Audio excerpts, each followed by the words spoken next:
Olá a todos, atendendo a pedidos dos nossos seguidores, o tema que será abordado nesse vídeo é sobre o assédio moral nas relações de trabalho, que é um tema de interesse geral e muito nocivo para a sociedade.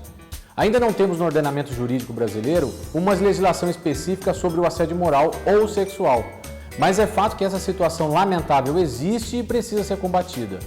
O assédio é toda e qualquer conduta abusiva manifestada por comportamento, palavra, ato, gesto, escritos que possam trazer dano à personalidade, à dignidade ou à integridade física ou psíquica de uma pessoa, pôr em perigo o seu emprego ou degradar o ambiente de trabalho. É o chamado terrorismo psicológico, ou também conhecido como psicoterror. E ele ocorre no trabalho justamente quando são cometidos pelo patrão, pela direção da empresa, pelo gerente, chefe, superior hierárquico e até mesmo pelos colegas a um trabalhador, que traduzem uma atitude de contínua e ostensiva perseguição. É preciso que exista a subordinação jurídica e a hipossuficiência do trabalhador.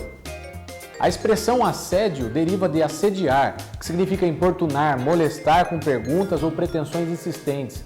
É criar no empregado um sentimento de ter sido maltratado, desprezado, humilhado, rejeitado, visando deixar ele desestabilizado, isolado, para eliminar ele do local de trabalho. Temos então alguns elementos específicos que identificam o assédio, que é a conduta abusiva, a natureza psicológica que atente contra a dignidade psíquica do indivíduo, a reiteração dessa conduta e a intenção de excluir a vítima do local de trabalho. Na relação de emprego, o empregador tem o poder para dirigir a prestação de serviço prestado pelo trabalhador. Ele pode orientar, controlar, fiscalizar e punir.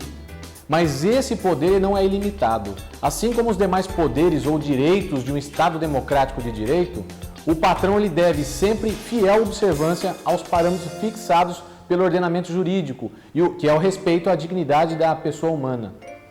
No momento em que o empregador ou superior hierárquico se excede no exercício desse poder, caracteriza a conduta abusiva, passível de ser caracterizada como ato ilícito.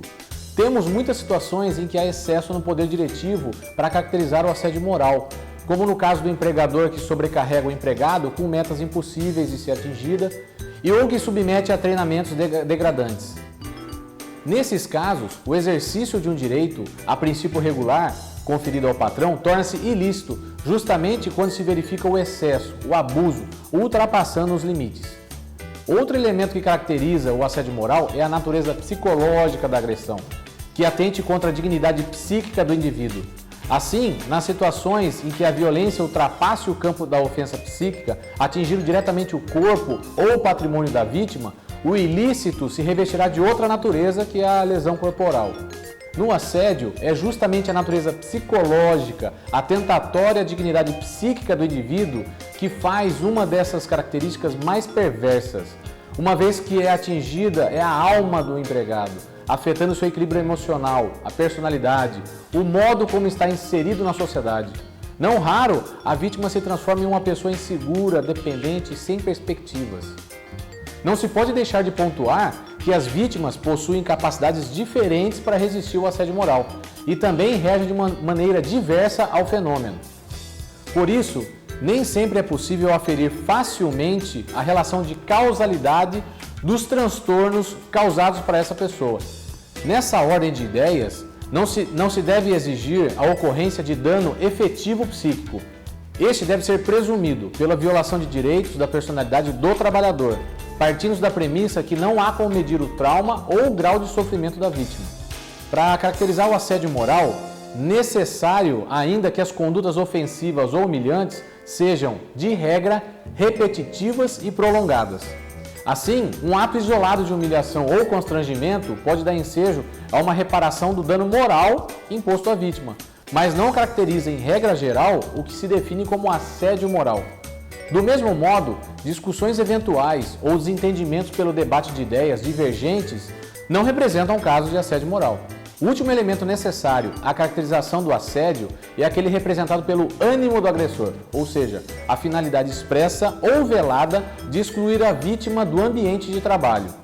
Na prática, o trabalhador muitas vezes demora a perceber que está sendo vítima de assédio moral, o que, aliado à necessidade da permanência no emprego, faz com que ele só procure ajuda médica ou a tutela do Estado após ele ter sido excluído do seu ambiente de trabalho.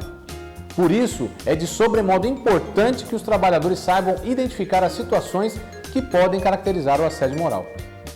Se você identificou na sua relação de trabalho os elementos que falamos sobre o assédio moral, recomendamos que procure seu advogado de confiança e se informe sobre a possibilidade de pleitear uma rescisão indireta do seu contrato de trabalho, bem como uma reparação moral. Agradecemos a todos os amigos, advogados, clientes e seguidoras de nossa fanpage que manifestam total apoio que temos ouvido nos fóruns em nosso trabalho informativo e inovador. E continuamos a aguardar mais sugestões de artigos em nossa fanpage. Obrigado, pessoal, e até o próximo encontro.